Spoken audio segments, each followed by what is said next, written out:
The NBA celebrated its 75th anniversary team over All-Star Weekend, highlighting the best players in the history of the league. ESPN put out their ranking of those 75 players, and no surprise at the top, Michael Jordan at number one, followed by LeBron James. Rounding out the final 8 spots, Kareem, Magic, Wilt, Bill, Russell, Larry Bird, Tim Duncan, the Big O, and Kobe Bryant. So, Acho, let's start with Kobe being ranked 10th. Should he be ranked higher? Absolutely, Sel. I hate that list, man. I hate it because it disrespects Kobe Bryant. Like, at what point in time are we not just going to honor Kobe's name, but are we going to put some respect on Kobe Bryant, the basketball player? Now, I get that many people say from a basketball perspective, he was a reincarnation of Michael Jordan. We had already seen a better version of Kobe Bryant before, so maybe that is why we've diminished the greatness of Kobe Bryant, the player. But Kobe Bryant should by no means find himself behind Larry Bird. Here's our issue. Whoa, you went there? And this is probably your issue. You went high. Because it has been my issue. What? We let legacy, Sel, mean more than reality. Too much. You've said that. I mean, at what point in time are we going to realize Kobe Bryant has more All-NBAs than years Larry Bird played in the NBA? Oh. Like, at what point in time are we going to realize that Kobe Bryant has 12 all-defensive teams and Larry Bird played 13 years? At what point in time are we going to say, wait a second, Kobe Bryant did it by himself, literally, in the 2010s, and Larry Bird played with a team with 3 other Hall of Famers? Like, at what point in time are we actually going to assess reality and stop just living off of narrative firm? Oh, well, if Bird didn't have a bad back, man. Woo, if Bird would have got some more ice and stem. Wait, if Bird would have got to the league younger. Now, whose fault was that? I understand there were some legislation issues, but go back and look up what Larry Bird did after he left high school and pausing for a little bit and then transferring, whatnot. Whose fault was that Kobe was great enough to get into the league sooner? Now, I'm not going to pinpoint other names on the list because— Why not? In all honesty, I don't want to rate guys pre-integration. Like, so I'm not going to talk about Big O. I'm not going to talk about Will Chamberlain. I'm just going to leave that. What do you mean pre-integration? If Big O playing is integrated. No. I'm saying like before the world was integrated. Oh. You know what I'm saying? I'm not going to start ranking What do you mean? where basketball players were. I'm not going to get into that debate. I will let the old heads in the barbershop that ain't coming to get a real lineup. That's just coming to, hey, just get my goatee. Just get my goatee. I'm here. I'm going to let them. I'm here for you. Let's talk. I'm going to let them argue that one out. I'm going to talk about the players that I have both seen and the players that I have also researched. And this is the biggest argument, and I'm going to make this greater here in a little bit. Basketball, it's not just an offensive game, right? Last I checked, basketball was played both offensively and played defensively. At the point in which Kobe Bryant has 12 all-defensive teams to Bird's 2. Then what does Bird have on Kobe? He doesn't have championships because Kobe got 5. What does he have on Kobe? What Bird has on Kobe is MVPs, regular season MVPs and finals MVPs. Kobe got 12 all-defensive teams. Let's not just honor the great life that Kobe lived. Let's put some respect on the great basketball player that Kobe was. Okay. You said you hate this list. Now, I just want to make sure you hate the list because of the content, the message, or the messenger. You okay with the 4 letters over there? Y'all good? Y'all left on good terms? Y'all good? All right, well, y'all see each other. What up, boy? What's up, ESPN? Okay, just want to make sure, because I don't want to go down that conversation, because, you know, those are my peoples over there. But that's my family right here, Fox. Okay, let's talk about it. I don't know how to attack you right now, but I got a lot of options. So let's start right here. You said you don't want to talk about players that you haven't seen or players that— I couldn't study well. You couldn't study well. Yes, sir. That's a you problem. Like, when we have these conversations, and this is what's going wrong in our society today, too many people don't have deep enough research about the topics that they're discussing. Fair. So someone would talk about something that's happening in current day, but without the real perspective that this is a reoccurrence in history, you would just sit there and say, oh, man, and lose your logic for your emotions in this moment. That's in general. Let's talk to Acho specifically. Take somebody off the list right now. You said Larry Bird, right? I'll take Big O off first. You take first, yeah. Well, he right above Kobe. That's easy. Okay, so you take Big O, you take Larry Bird. Anybody else off this list to move them up? I'm cool. Okay, you're cool. We're gonna talk a little bit later about who needs to be even in front of Kobe Bryant before you even start moving Kobe Bryant up this list. But let me just preface everything I'm gonna say about Kobe Bryant right now, who I considered a friend, very loosely now, but me and Kobe spent time together, but very loosely. I ain't gonna act like I ever was just kicking at the crib, blowing him up at 2 in the morning, what's up, dog? but we knew each other, right? And had a respect for each other. And we used to talk candidly about, like, the game. And he used to tell me stuff that other reporters would say, and I would tell him stuff that I heard about him and what I thought about him. And we really just chopped up wood. Let me tell you why I need to say this. Let's put some respect on the dead who are really living in a different form. I love Kobe Bryant. But I got to take a shot at you for trying to say that Kobe Bryant should be ranked higher. We had this conversation maybe 2 months ago. You know us, we just go hijack a segment and start talking. I said, is Kobe top 10? And you said, absolutely. And then we kept talking, and we kind of went off air, off mic. And you were like, look, if you put him around 11, high or close to top 10, I hear you there. And I said, it depends on your flavor. But I know Kobe Bryant is around top 10. But for me, I think he's not top 10. Let's talk about it. Talk about it. Kobe Bryant took a whole lot of shots. Let's talk efficiency first. Kobe Bryant took 26,200 shots, to be exact. Just 10 fewer than Karl Malone, all right? But Karl Malone scored 3,300 more points. Is Karl Malone top 10? Okay, let's keep going. Of the top 10 players in scoring, Kobe Bryant is tied with Carmelo Anthony with the worst shooting percentage. Carmelo Anthony top 10? Kobe is 32nd as a guard in career assists and 5th in turnovers. See, the thing about Kobe Bryant that was so amazing is he was the closest facsimile to the greatest player of all time, and Michael Jordan, what most people would say, right? So you're a carbon copy of the greatest. You certainly should hover around where he is, right, in the top 10. But when you start to dive into those details of how Kobe Bryant was able to climb his own hill, you start to see some inefficiencies. You start to see some things that would knock him if you want to talk about him as an aggregate. No shots at Kobe Bryant, who I think is around 11, maybe 12 for me comfortably.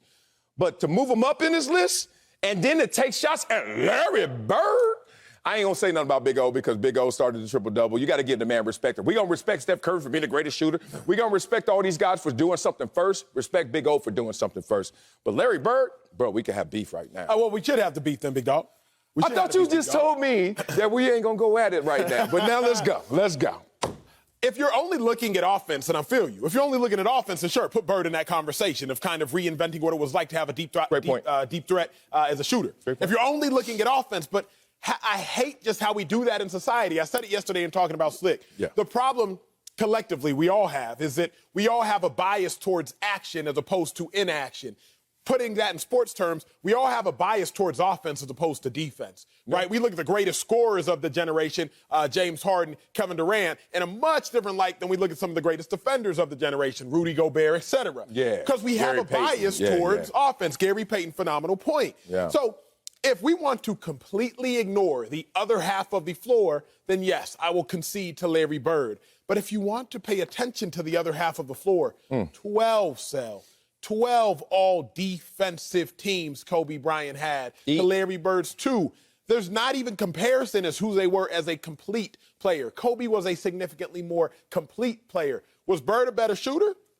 Absolutely. Did Bird have a sexier rivalry that allowed for better and bigger greatness and legacy for him? Absolutely. I'll give you this story and then I'll pivot. We have to remember that legacy makes everything greater. Bird and Magic made each other greater. I had this debate 2 days ago. Who helped who more, Beyonce or Jay-Z? They helped each other. We can talk about it present form. Who's helping who more, Russ or Sierra? They're helping each other. Bird and Magic helped each other. But if you parse that out and just look at the athlete themselves, Larry Bird and Kobe Bryant has more collective wins. Kobe Bryant has more all-defensive teams. Kobe Bryant, too, has his finals MVP. And Kobe did it himself when he finally had to come around and do it when he had nobody on the team. When he do it himself? When all he had was Pau. That's when he got it done by himself. You just said Pau. That ain't by himself. Pau Gasol was a beast. Don't do that to Pau because he was nice, because he was gentle. We're not going to do that to Pau Gasol. First of all, when did Kobe Bryant, when he was by himself, those 3 years without Shaq and without Pau Gasol, how'd that go? Individually, amazing for Kobe Bryant. How'd it go in terms of team success? You don't want to talk about that, big dog. I'm from L.A. I saw it. Here we go. I hate when we do this. This is what we do. We want an argument to fit what we're feeling. So therefore, we're going to change the parameters of such argument. You now want to consider defense. We have to. I don't want to. Okay, We have to. so when we talk about the best running backs, do we talk about how well they pass block? Do we talk about how well they catch the ball out the backfield? No, we talk about when they're rocking your hand, big dog, from the quarterback, what it do? Whose fault is that? Hold on. Whose fault is that? No, I'm not saying it's a fault. See, that's the thing. See, that's what you do when you're not really trying to hear me. I heard you. You want to blame something. You want to blame somebody. That's the way it is. Now, if we're going to change the way it is, then this list going to look different too. Because then all of a sudden, like you said, we're not going to skew towards offense. We're going to have it balanced. But we know how, in general, lists are contrived. It's based off of offensive production and your abilities and how you helped others achieve championship success. That's basically what a list is. Fair. Don't add sub-criteria now to the running back about did he pass protect on third down? Oh, did Kobe play defense? I respect Kobe's defense, but you know what? That's not what this list is supported by. Let me talk about this. It is supported by legacy. You said Larry Bird's legacy is giving him a huge boost or bump, it sounds like. Yes, sir. Kobe's is not? Let's be real. I told you I knew Kobe. Kobe Bryant, before his last year, was called selfish by many. Even after his last year. Mamba mentality did a switch that last year. Did you watch Kobe Bryant all of a sudden sign his sneakers while sitting on the sidelines during games? Did you see all of a sudden? Wait a second now, Sal. Remember the person who was sitting in this seat the day after Kobe's last game said that was the most selfish, narcissistic performance we've ever seen in the history of sports. Yeah, that was the person that was sitting right here in the seat before me. So after Kobe's you said before you? Yeah, after Kobe's last year. Yeah. No, listen to me again. Okay, I'm done. Kobe Bryant was deemed selfish by many. Mm-hmm. You name one. And then he did a pivot, he did a switch, he changed Mamba mentality from being just known as a narrative that was selfish as a mantra to one that meant, you're determined, you're dedicated, you're focused. Respect. Girl dad came with that too, yep. right? Talk about it. That changed the persona of Kobe Bryant. That changed the legacy of Kobe Bryant. That changed how we looked at him in lens to the same performances that before we deemed selfish. Now, he still had a selfish performance. He scored, 60 points on 60 shots? Come on, big dog. It's like, that's how you're supposed to go out, though. You Kobe Bryant. My point is this. Don't now look at Larry Bird and say you got a boost in legacy when Michael Jordan got a boost in legacy. Yes, absolutely. We forget the Wizards years just because boost in legacy. Come on now. Kobe Bryant got a boost in legacy, too, in terms of how the persona of him from being selfish exclusively to just uber dedicated. Okay, I hear you. Come on, man, everybody. I'm not mad at it. Here's what I will say, though. One of the biggest mistakes that one of the worst phrases you can ever utter in life is, that's the way it's always been done. Oh, no, I totally agree with that. The way it is kept us in some bad positions No doubt over time. about it. Yes. And I think with regards to this list, the problem is, it's always been done only looking at offensive. Because my biggest gripe, actually, with the list is not with Kobe Bryant. My biggest gripe with the NBA's top 10 list is Tim Duncan. I think Tim Duncan is the most underrated athlete in American sports history. I'll give you some. To me, Tim Duncan, top 5 NBA player. Tim Duncan, the only player in the history of the NBA, 15 all-defensive teams, 15 all-NBA teams. Tim Duncan, one of 2 players in NBA history to win 3 titles in different decades. Space it out. He won in the 90s. He won in the thousands. He won in the tens. Now, he gave you 5 titles total. Tim Duncan was a top 5 player for 15 consecutive years, maybe from 98 to 13, 14. Then Tim Duncan won with different types of teams. Give me the Twin Towers, David Robinson. Give me a young Manu and a young Tony Parker. Then give me with Kawhi as well. Tim Duncan should be in the top 5 in that list. To me, my biggest gripe is actually with Tim Duncan not being high enough. Most underrated player in American sports history, not just basketball. Well, this list wouldn't look the same if you really wanted to highlight defense. One, being real. If you highlighted defense, or at least gave it the proper balance you want, LeBron would destroy Michael Jordan. Let me tell you. Because Jordan had his All-NBA. Jordan was the greatest defender at his position.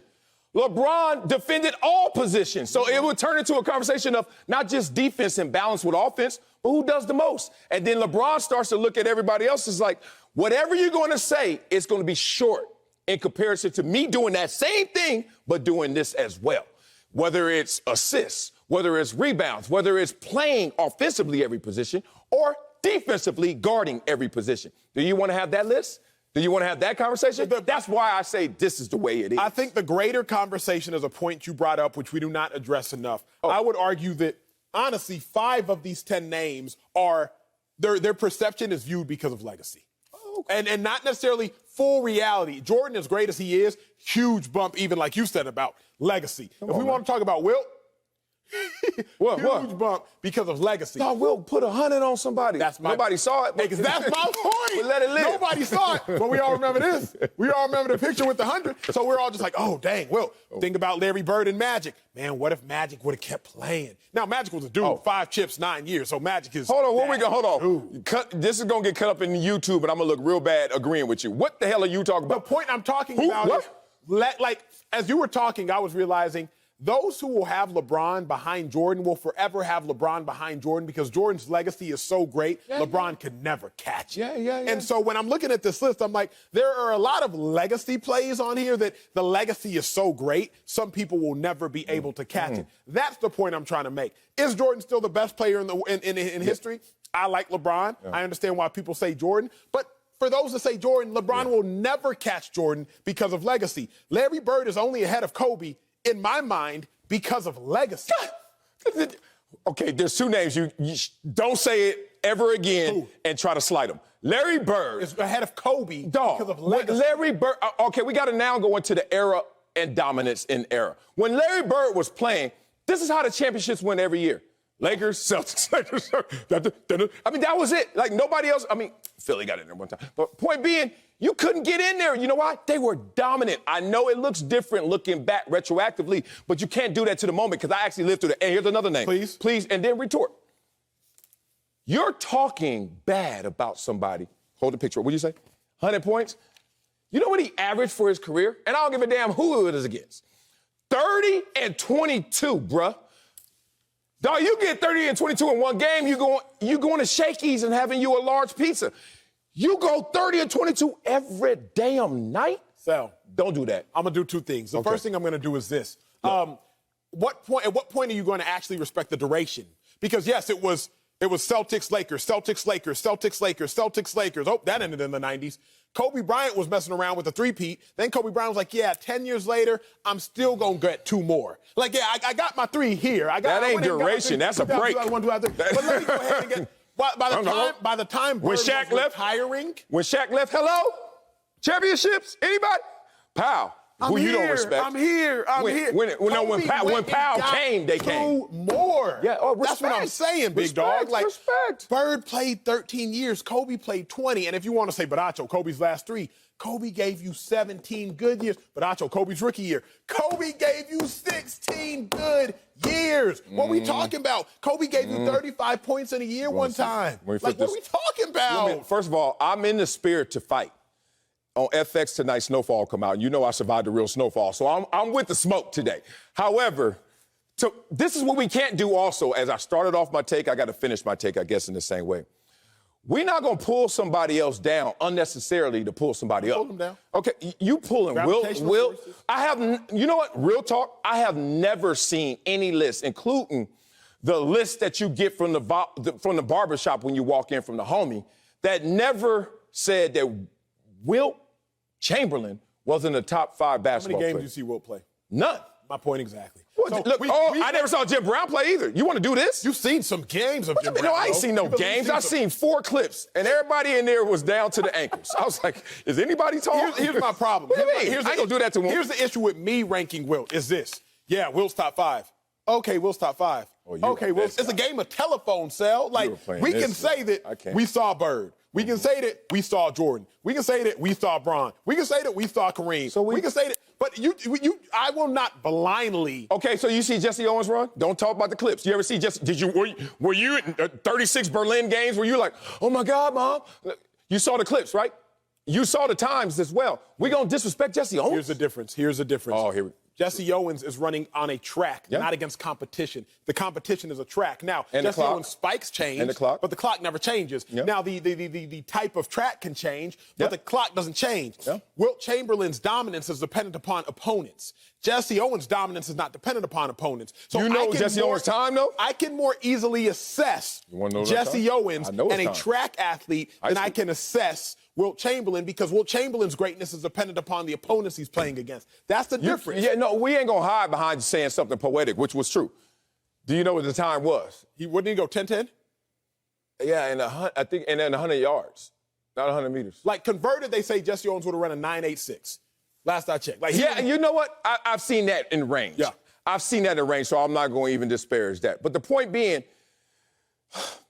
you can't go back in era when they had different technology, different climates, different sports cultures, and then take away their greatness in that moment. Because then we're going to do that in every sport and every list. Next thing you know, you're going to say Sugar Ray Robinson wasn't great. But let's say this. We just can't do it. Are athletes better now than they were then? Beyond better now. No doubt about it. Oh, so you skew your list towards So what I'm saying is, if athletes are better now, because everything is truly better now than it was then, technological advances, physical advances, health advances, intellectual advances, athletic advances. Everything is better now than it was then. And it will be better tomorrow than it was yesterday. So a slight to Emmanuel Acho right now, because I'm going to be a better version of myself tomorrow than I was yesterday. So tomorrow's me will be better than yesterday's me. Really? With that being said, I am acknowledging how great Kobe Bryant was, because Kobe Bryant was playing in a greater era. Okay, I respect that.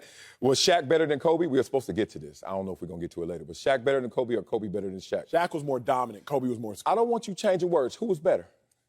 Shaq was more dominant. Ask me a better question. Oh, you spicy too. Snowfall, big fan, huh? All right, let's get to that.